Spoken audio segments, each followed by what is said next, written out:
Assalamualaikum warahmatullahi wabarakatuh. Perkenalkan, saya Faiz Andini Dewi dari kelas B kelompok 4. Pada vlog kali ini saya akan menjelaskan tentang tugas 3 poin nomor 1, yaitu perbedaan kebutuhan air untuk tanaman padi di sawah dengan tanaman ladang seperti jagung, kacang-kacangan, dan sebagainya. Kebutuhan air untuk tanaman padi di sawah atau biasa disebut dengan pertanian lahan basah, yaitu merupakan kebutuhan air konsumtif atau kebutuhan air yang diperlukan untuk pertumbuhan tanaman, di mana kebutuhan air konsumtif sendiri dipengaruhi oleh penyiapan lahan persemaian, kebutuhan air konsumtif tanaman padi selama pertumbuhan, dan juga kebutuhan penggantian lapisan air dan serta dikurangi oleh hujan efektif.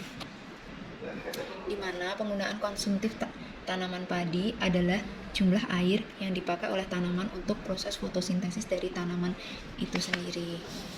Rumusnya merupakan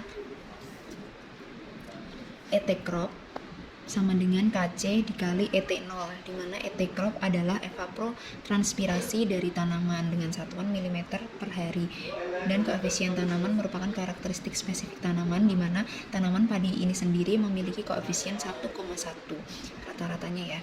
Dan ET0 adalah evapotranspirasi atau tetapan referensi dalam milimeter. Bisa kita lihat di sini teman-teman.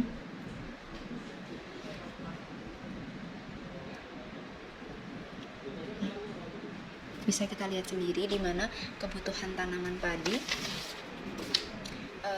totalnya kebutuhan tanaman padi jika kita menggunakan rumus ETC mm per hari adalah 480 mm per hari.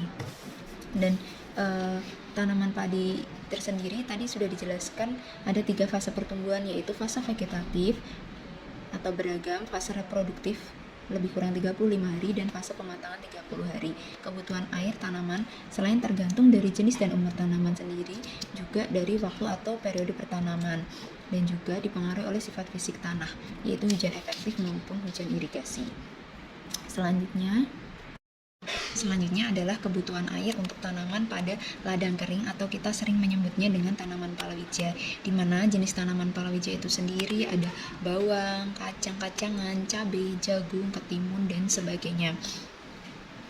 Pada umumnya, para petani lebih mengandalkan curah hujan dan juga keadaan tanah dan keadaan iklim di daerah setempat dalam menanam tanaman palawija itu sendiri. Dalam tanaman palawija itu sendiri dibedakan menjadi 3 kelompok, yaitu palawija yang butuh banyak air seperti bawang, kacang tanah, ketela. Palawija yang butuh sedikit air misalnya cabai, jagung, tembakau, kedelai, dan juga tanaman palawija yang butuh sangat sedikit air seperti ketimun dan juga lembayung.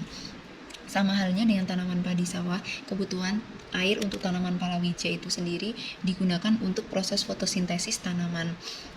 Kita lihat sendiri kebutuhan tanaman air pada tanaman palawija sendiri didapat dari rumus tadi ya, rumus penggunaan konsumtif air, di mana didapat ETC pada tanaman jagung itu sekitar 340 mm per hari, dan koefisien jagung antara 0,8.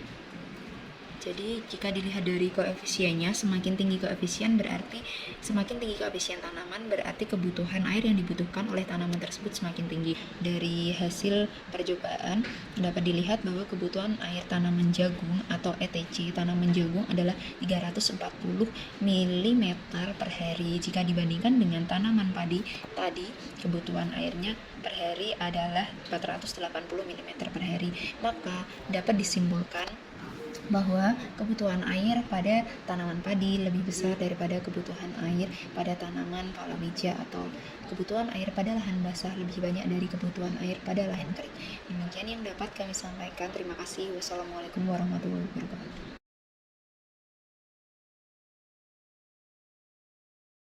Prinsip yang menjadikan faktor pada suatu karakteristik pada tanaman. Dapat kita ketahui sendiri bahwa pertumbuhan dan perkembangan merupakan proses yang selalu dialami oleh seluruh makhluk hidup, termasuk pada tanaman. Proses pertumbuhan dan perkembangan dipengaruhi oleh faktor internal, yaitu dari dalam organisme itu sendiri, dan faktor eksternal, yaitu yaitu dari luar tanaman. Faktor internal adalah faktor yang berasal dari dalam tumbuhan itu sendiri.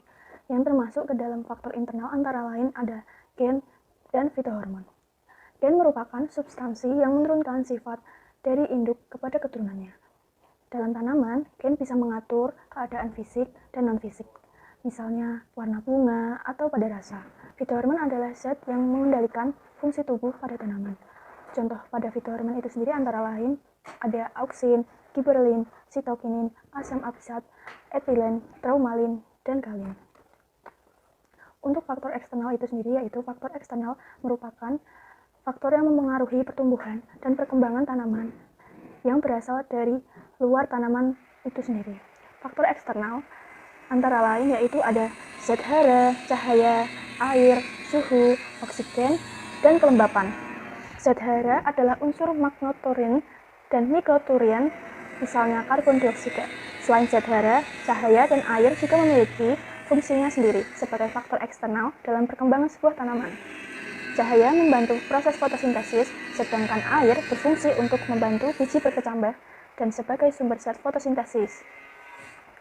Nah, sekian penjelasan dari kami tentang kebutuhan air pada tanaman dan faktor yang menentukan suatu karakteristik pada tanaman. Sampai bertemu di pembahasan selanjutnya. Sekian, terima kasih.